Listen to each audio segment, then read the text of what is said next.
Hey guys, this will be video 10 for the how to design build a custom Sparkle Flying V.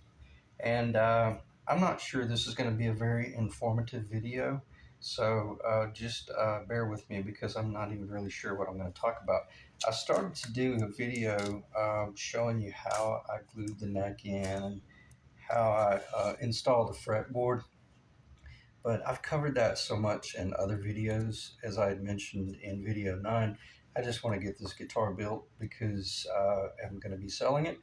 And if you are interested in this stuff, I'll cover it a little bit in this video, but it'll only be from a standpoint of general conversation. And I will get into that later on, but I'm going to start out briefly by answering a question that someone had sent me via the listing about what would it cost to build a guitar that is a blue sparkle.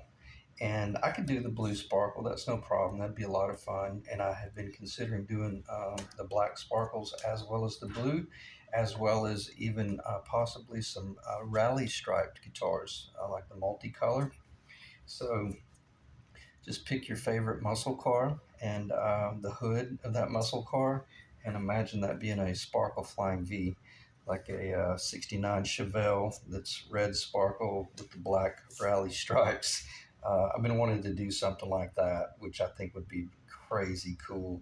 Or like if you do if you're a Ford guy, then maybe do like the Cobra, where you do the white sparkle with the rally blue uh, rally stripes. And I think the 69 Camaro, and 67, 68, and 69 Camaro, I believe they might have had the white with the blue as well. I was more of a Pontiac guy because I actually owned a 68. I owned a 68 Pontiac Firebird, but mine did not have the rally stripes on it. It was just a white car with original black interior, which it's one of those cars that you always regret that you sold it. But nonetheless, yeah, I can do the sparkles color, Scott. The question would be, because you had basically asked me a real general question, hey, what does it cost to build a guitar? And it's like, oh man, it depends. It depends on about 100 different things, because you could do a sparkle top where you just bought the sparkle in like a 9-inch wide by 54-inch wide strip for a 9-inch drum, and then you cut it on an angle and you do a centerline join. That's much more affordable, but I've never done that on a guitar top. I like doing my guitar top solid.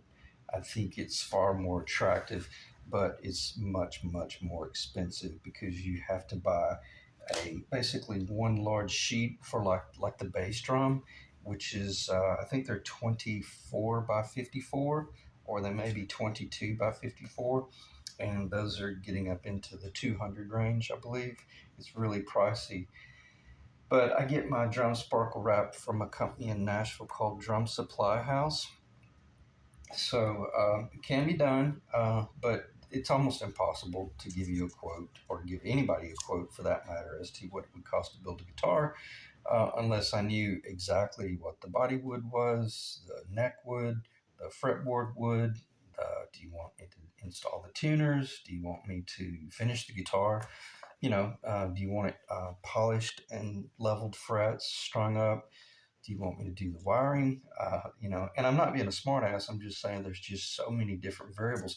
Now, if you just said, hey, now I got a guy that can do all that stuff, all I want is the husk, and that's a different story. I can give you a really accurate price about that.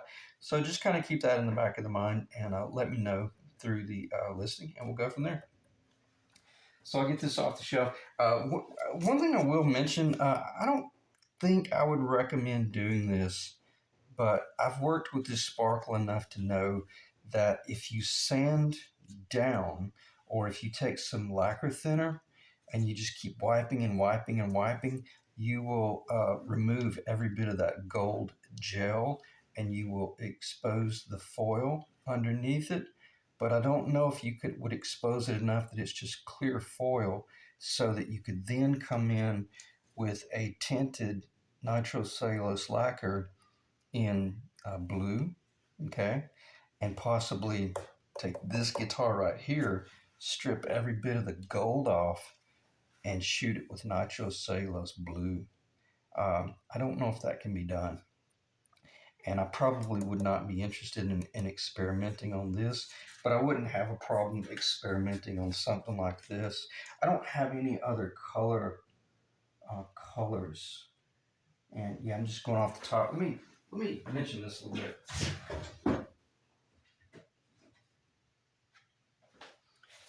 Because I'll be the first to admit, I'm intrigued by doing anything that's unique or custom. This is called Trans Tint, and I believe this is out of Germany, but neither here nor there. I'm thinking of something else. I think this is an American product. This is honey amber, and that's kind of typical for doing your vintage type stuff.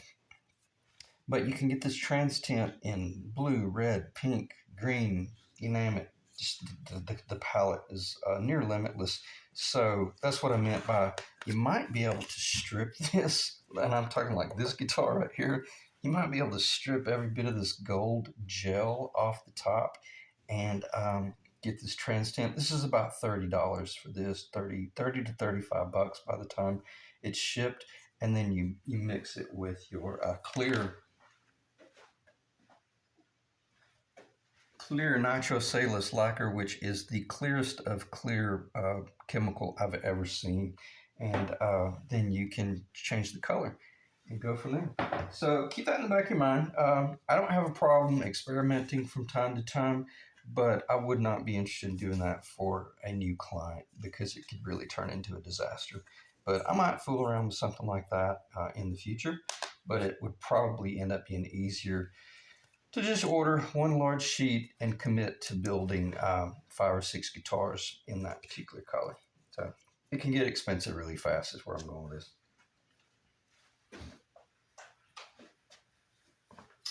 Okay, let me check the time. 7 minutes. Let me get this stuff off the table because I don't want to risk knocking that lacquer in the floor. What have we got here? What I'm gonna be talking about in general conversation is how I just glued this fretboard down, and I did use the tight bond just like I said I was going to, and it worked extremely well. Where's my rag? It may be in the bathroom. Hold on one second.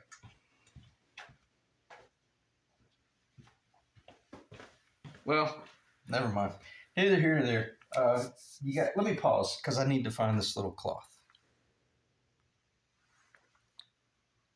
Okay, let me back up and punt here and get back on point. We'll talk about gluing the fretboard down in just a moment because I completely blanked, not not considering the fact that I haven't even talked about gluing in the actual neck. You got to get the neck glued in first, and this is going to be really hard to show because it's so heavy. Got all these clamps on here, so let me see if that's in the camera. That should be fairly well because I know that you'll be able to zoom in. When I epoxied the neck into the body, the lower into the body, obviously the fretboard was not on there yet. It was just like this right here, like I had shown in video 9.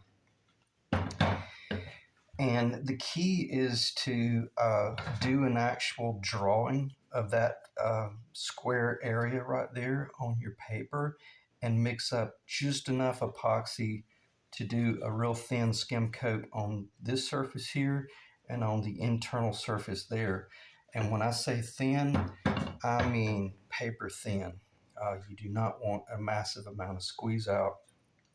But probably the most important thing to do is to come in here with masking tape and tape right up to the edge, the glue edge, so that you make certain that you don't have a mess of epoxy getting all over your job, whether it be the heel or especially the black, because the epoxy is not too terribly hot. It will not start melting the black, but it might contaminate it a little bit. So you want to tape off both surfaces, glue it all together, clamp it with some strap, you name it, that type jazz. I've covered this in numerous videos, and Then you'll want to come in about an hour later and clean that stuff off. And then I actually go ahead and within about 2 hours I remove all the tape. And then I'll take like a mineral spirits and just do some cleaning. You could use lighter fluid is fairly good. And just assess the work that you've done, but you should not have a lot of squeeze out. I'm going to stop talking about that because it's not really fair to the viewer and also it's actually really boring when someone's just talking about what they did. Because if you're like me, when I watch a video, just show me the operation and then I'll figure it out. So that's why I'm just going to stop talking about it and transition into talking about the fretboard. But it did turn out extremely well. It's really beautiful. I'm just see this in the camera. I'm behind the camera looking at it. It should be really good. Shot about, I don't know, probably 5 or 6 additional coats onto the neck, as well as I shot about 3 additional coats of. Actually, I shot 2 more coats of black onto the body, and then I shot atop the black about 5 coats of clear nitro. And it's kind of rough right now because nothing has been buffed, but I just wanted to get it sealed enough so that I could fit everything so that I could then come in and start shooting the clear atop all of these different species of items going together, and just connecting the fretboard to the neck and the neck to the body with the clear coat. Okay, so let me check the time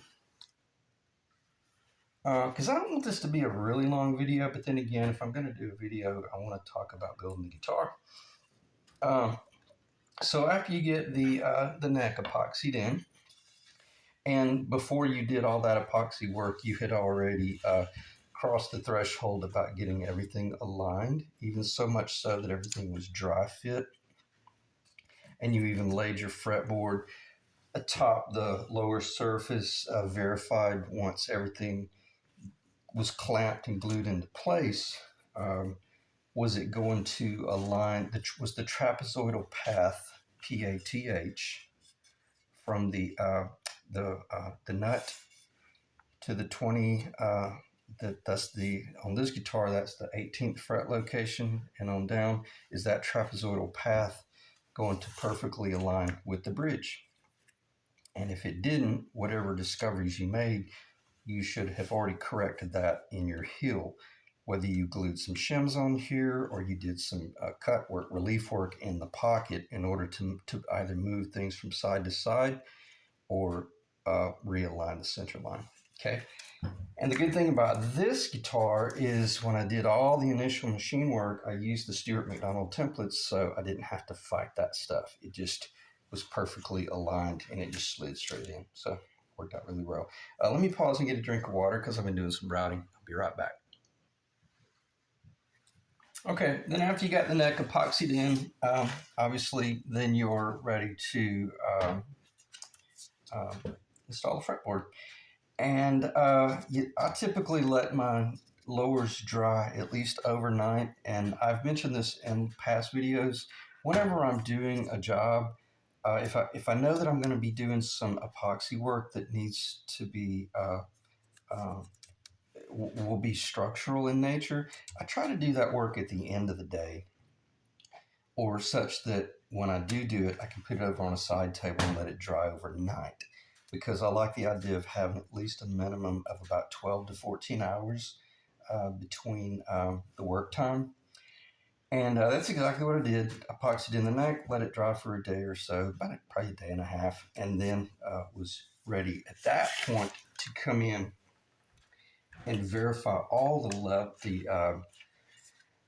leveling of the fretboard, as well as the lower surface.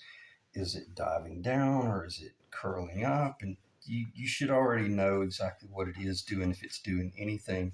And if it were problematic, you should have already addressed that way back in the early stages of the build. But at a minimum, you want to monitor this and see what it's done. As I had mentioned in a lot of the last videos, typically when you come in here and do all this major machine work back here, the necks have a tendency to relieve a little bit and pull down. And when I say a little bit, uh, not even a 16th of an inch. Typically, it's about a 32nd of an inch that it just wants to move down. I've never seen 100 mahogany twist, and I really mean that. I never have. I've seen maple twist, but when maple does twist, it is as soon as you rough those components out. Because I had mentioned flat sewn versus quarter sewn and all that jazz, and I don't want to get into that in this video, but maple has a tendency to be more problematic than Honduran mahogany, whether it's one piece of Honduran mahogany or if this were like a two-piece neck. I do not do three-piece necks because I don't like that. I think it's unsightly, but I don't have a problem doing two-piece necks. I think they're really beautiful as long as you hold a true center line. This being a one-piece neck, identical to this neck that's on this guitar here. The reason I show this neck, it's actually from the exact same billet of wood that the other neck came from. So I was able to get 3 necks out of that one board. So what you're looking at here is exactly the coloring of the neck that's on the gold sparkle. And I almost got off track there, but you got to monitor this stuff here and make certain that it's staying level because you're getting ready to glue the fretboard down. This is where I'm going with this, and I apologize for the long-windedness, but if this thing is tipped down, I'm not going to say bowed because it's not a bow, but if it's tipped down a little bit, well, then simply come in here because you've already machined your fretboard on a surgically flat surface, and it's all radiused. So if this is tipping down a little bit, just come in and just do about a 32nd of a turn forward relief, and just bring her up to level, and then verify. See how that's got some movement down there. Bring that up a little bit till it's level, and then once it bottoms out right there, you know you're ready to glue your fretboard down. Okay, because what's going to happen, you wouldn't want to glue that fretboard down. Okay, here's exactly what will happen. If this is tipping down, when you glue this fretboard down, the last thing you want to do is try to glue the fretboard tipping down as well. It ain't going to work. You have to be prepared to move into the state of where you're about to use some sort of a straight clamping caul in order to maintain the top edge of your fretboard, which is exactly what this little 2-foot level is. So bring your lower up perfectly level, and then come in with your tight bond, on this surface as well as on the bottom edge surface of that. And I love using these little things you get, the flyers you get in the mail, where you tear this loose. It has a little serrated edge. That serrated edge is an awesome squeegee in order to put just enough glue on both surfaces to get them sealed. And because what's amazing is once you then put the fretboard down and you start sliding, let's say this is the fretboard, let's say you glue the fretboard down and you start sliding it a little bit, moving it around, getting it ready, it's amazing, they're still squeeze out. And that's where you're coming in with your cloth, okay? And you're catching any of this water-based glue and trying to keep it out of the fret slots as best you can. That's common sense, In other words, just don't be sloppy. And it's amazing, even I've gotten to the point now when I put glue on a surface, it almost spooks me that I fear that I don't have enough glue. But I do make certain that I have a 100% seal. That's what's critical, and that it's very consistent. And then on both surfaces, of course, rather than trying to put a lot of glue and then just know that, or with the intention of doing all this major clamping and squeeze out, that's not going to work. That's going to be a mess because you're going to be squeezing out way too much glue, and you also run the risk of having pockets of excess glue that got trapped in there, and possibly it could possibly warp your fretboard install. Okay, so this is one of those situations where less is more. Okay, all right, let me pause, get a drink of water, and I'll be right back.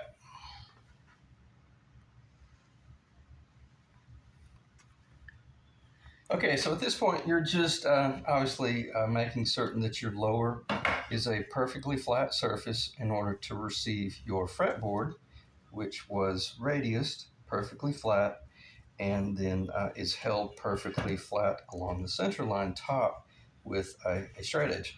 And if you notice, I did fail to mention, there's you should be able to see this. Let me get a pointer. There's a brass There's a brass tack right there, and there's also one. Let me try to do this without knocking the camera. There's also one right here. Okay, and when I initially was laying out the fretboard, I made certain that I always do this. I put once I get the fretboard exactly where I want it, then I know that I want something to help me maintain this clamping call perfectly on center, because if this clamping call got off a little bit, it might distribute the pressure off center, and it could cause the fretboard to go a little crazy. But having that tack along, along that edge right there, and the other tack on the opposite edge, it guarantees that my fretboard, my clamping call stays perfectly in line. And before I glue this fretboard down, obviously I put the fretboard on the drill press and drill those little locations. I don't drill into the lower. I only take a small hammer and tack those into place. And then I remove the fretboard, do all the glue work, then lay it back up there and just take my thumb, and I'm able to push the tack down and find the slot. And the fretboard will automatically just jump into position. And not only from side to side, but also from top to bottom, which guarantees that you don't run the risk of your fretboard sliding forward or back. Because on this guitar, the 18th fret location,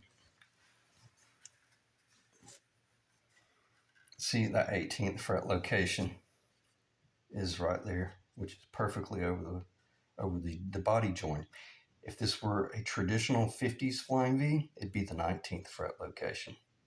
And that's why I get to call this a custom guitar, because it's based on my own engineering of weight and balance and all that jazz, which I've covered exhaustively, probably to the point where it's getting boring, but it makes a huge difference when you finish your guitar and you pick it up and you put it on your person and it's hanging across your shoulder and it's not doing any headstock dive. That was worth all of that engineering, getting that right. And some people have asked me, wow, well, how do you come in and get this heel cut out, especially since you've got the fretboard down there? I simply come in above it and I float. And you can use pencil erasers. You can buy these at your discount stores. Just get a packet of 10 and you can put pencil erasers all over your body. And that raises the template up enough that the template will float over everything, but the pencil erasers will guarantee that it doesn't slide. But you'll still need to do some clamping back here, and then you just crank up your router with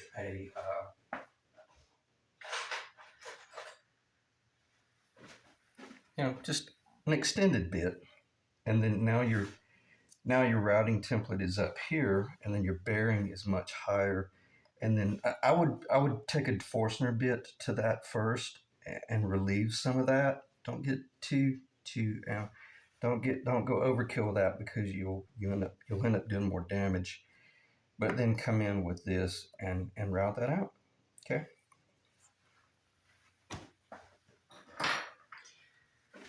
a lot of general conversation there, but I think for the guys that are actually building their own guitar, you really don't need me to show you how to, fasten a clamp. Fasten a routing jig. You know how to do that stuff, but you just need someone to kind of maybe throw an idea at you. Wow, man, I never thought about using erasers from the discount store. I think they're like $1 for 10 or something like that. So, do little things like that, and then clamp it into place. Use masking tape, um, and then just build your guitar, as I like to say. So let me check the time again. 25 minutes. I don't think there's a lot left to talk about um, this guitar in general.